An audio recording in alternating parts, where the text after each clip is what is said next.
People get into real estate for a lot of reasons, but the bottom line is we all want to make more money. So today what I'm going to do is I'm going to give you the exact formula, the exact pattern of what you need to do to get to $160,000 a year selling real estate.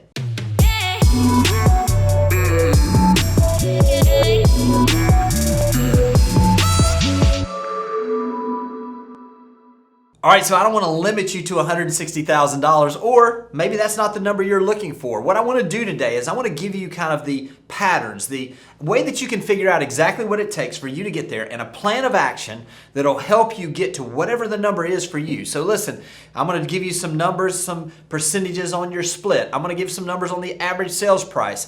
Just take this formula, adapt it to your situation, and it's going to be really easy for you to put the plan of action together for you. So let's start with, what is your average sales price? In reality, you need to know what your business is. What's the average sales price that you've been doing? What's the average sales price if you're at a place that you want to get to in your market? Or if you're at a place where you're just starting out, what's the average sales price just overall in your market? Once you figure this number out, I'm going to do this to make the numbers easy for me, and I'm going to utilize a $400,000 average sales price. Now, what is your commission rate? Most cases, that should be on a $400,000 house, 3%. If we're doing that, then we know that our gross commission on $400,000 is going to be $12,000. The reason why I'm running through all these numbers is I want to get to the base of what exactly is it that you would take away from an average sale, so that now that we can start backing these numbers in to what you need and how many transactions you need to do to get to that number in real estate for the annual basis. So let's talk about this. If we're talking about it now, $400,000 times 3%,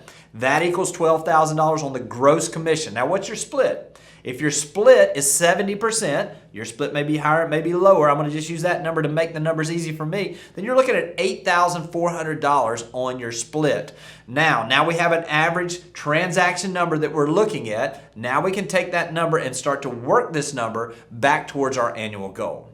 All right, so if your average transaction is going to yield you basically after your split $8,400, I want to be conservative, okay?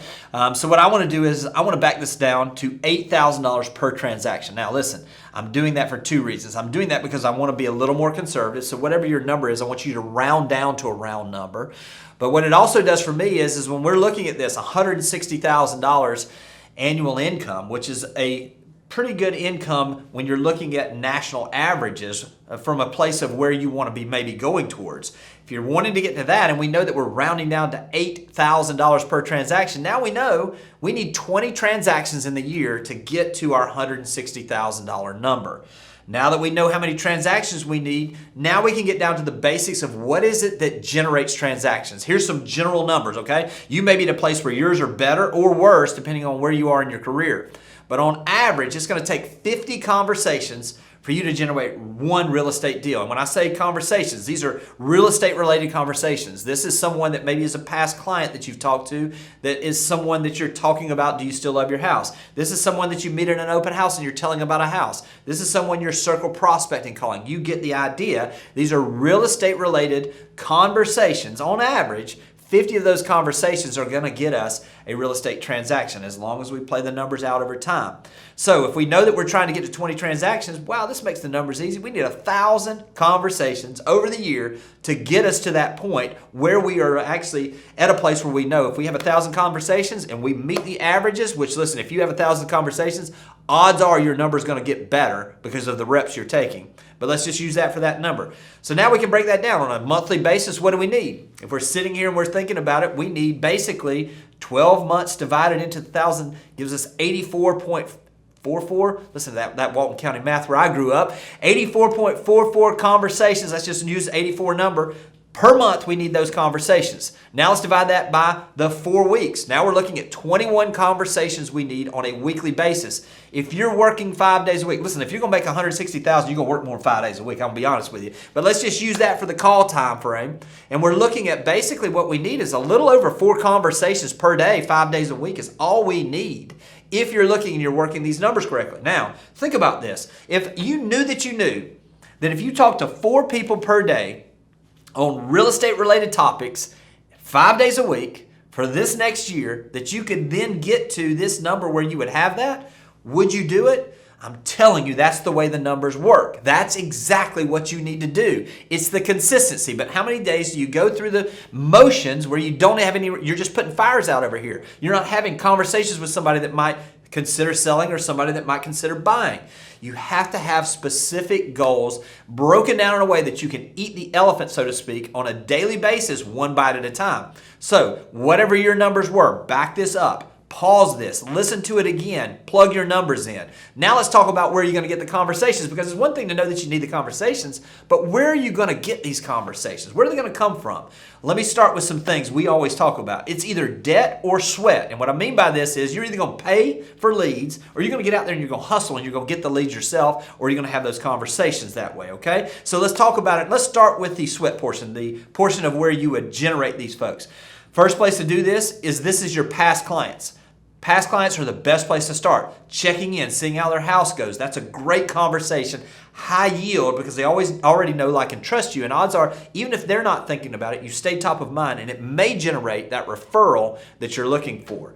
Next place to start, open houses. Open houses are a tremendous way for you to be in front of people. As we're coming out of the pandemic now, more than ever, people want to see people. They want to be out and about. If you can host an open house now, you're going to get some conversations as people are coming through the house that's going to add up to those 4 you need on a daily basis. Your sphere of influence, anyone that you do business with, anyone that is a part of your sphere of influence that you may know, or that you have helped coach a little league team with, or that is your dentist, whatever it is, having a conversation while you're there at the dentist's office as the dentist says, everything looks good, we'll see you in 6 months. By the way, just checking in with you, I'm in real estate. Isn't it amazing what's going on? How's your place doing? You still love your place? That's a conversation. Have those conversations with your sphere of influence, with the people you're coming into, and it's going to be easy for you to get those 4 real estate related conversations per day. Now, there's a number of other ways. Going out and doing circle prospecting, that's another way. Talking to owners, letting them know what's happening in their neighborhood. Those conversations are real estate related conversations. Now let's flip it over and let's talk about the debt side. How are we going to generate these conversations that way? And when I say debt, it's just simply going out and paying to have leads to talk to. These are a little bit, depending on the ones you use. I'm going to start with the lowest hanging fruit. These are leads that maybe you've bought in the past, going back and circling back to your database and talking to those leads that are actively out there in the marketplace. Those are great places to start to have some conversations. If you're buying leads, let's say that you're buying leads from Boomtown, or you're buying leads from another online source, Realtor.com, Zillow, whatever it is, those are conversations. That's where you can go out and you can literally generate the conversations by buying the conversations and having them that way. I will tell you, the lowest hanging fruit is where we started, which is your sphere of influence, your past clients. Make sure those are your priorities, and then line up the things that work best for you. Part of this process is really figuring out, what does this look like for you? What are you best at? Are you great on the phone? Work on your circle prospecting. Are you great in relationships? Then making sure those people that you're already in relationship with, that you stay top of mind when and if the opportunity comes for them to buy or sell real estate. All of this is the process. Ultimately, this business is a numbers game. When you break the numbers down and you get the plan of action in place and you have a direction you're headed, it's very easy to keep an idea of whether you're on the right path or not. I promise you, if you'll break these numbers down for yourself, you'll start doing this on a daily basis, your business will begin to grow and you'll have no problem reaching that number, whatever it is for you in your business. Take care, and I'll talk to you soon. Thanks for watching the video. I specifically chose the video below for you because it builds on the one you just watched. I hope it's helpful, and I'll talk to you soon.